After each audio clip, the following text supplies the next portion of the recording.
Altså det var på disse her psykologistudiene hennes, så var det veldig masse ålreite, spennende folk. Og så når vi var på fester, så var det mye ja. Vi ble egentlig oppfattet som et veldig spesielt par. Det var aldri noe tull med oss. Vi var gode venner. Jeg var ikke sjalu om hun satt og pratet med gutter. Ja, og omvendt. Mens det var enkelte ganger sånn gråt og tenda snitsel blant disse her heterofile. Og jeg ser på det i ettertid som en variant av at vi var begge to visste vel innerst inne at dette her ikke var vårt løp. Okay. Ja. Men dere var sammen de årene likevel? Ja, vi var sammen, og veldig nært. Ja. Men så gikk dere altså da ut sammen? Det er jo ja. Du kan jo fortelle litt mer om akkurat det den kvelden på Metropol. Ja, den var veldig, veldig fin. Det var for å bruke Sigurd Hoel, en dag i oktober.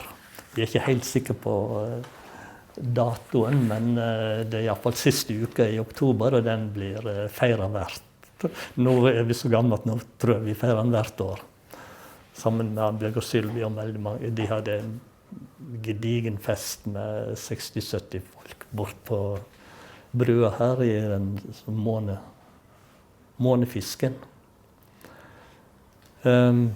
Så det gikk vi ut, og Annbjørg hadde flørtet litt med Sylvi på avstand.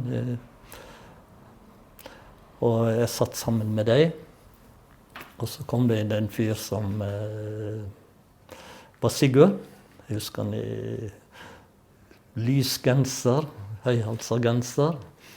Og han sto nede ganske langt vekk fra meg. Så sa jeg at nå går jeg ned der og tar kontakt med den fyren der. Så spurte jeg om vi skulle danse, og det svarte han ja til. Og det tror jeg nesten den eneste gangen jeg og han har danset. Og så, ja, den tiden røykte, ja, egentlig ikke så alvorlig da, men jeg røykte pipe, så jeg spurte om fyr. Det var lov å røyke inne. Det hadde han ikke. Han hadde jo vært stor røyker før meg og sluttet for et par år tidligere. Men han var en veldig spennende fyr. Og det endte jo selvfølgelig med at jeg inviterte han med hjem.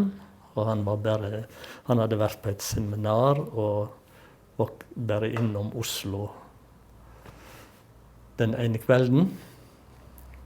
Og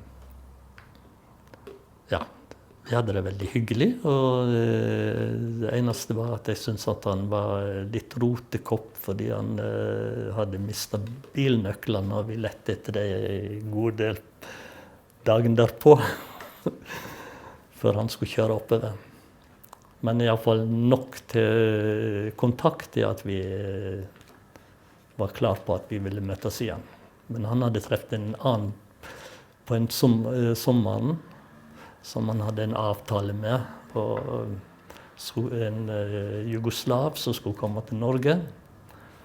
Og det sa at det eneste gangen jeg hadde opplevd sjalusi, det var i den situasjonen når jugoslaven skulle komme til jul. Men det kan Sigurd fortelle om hvis han vil.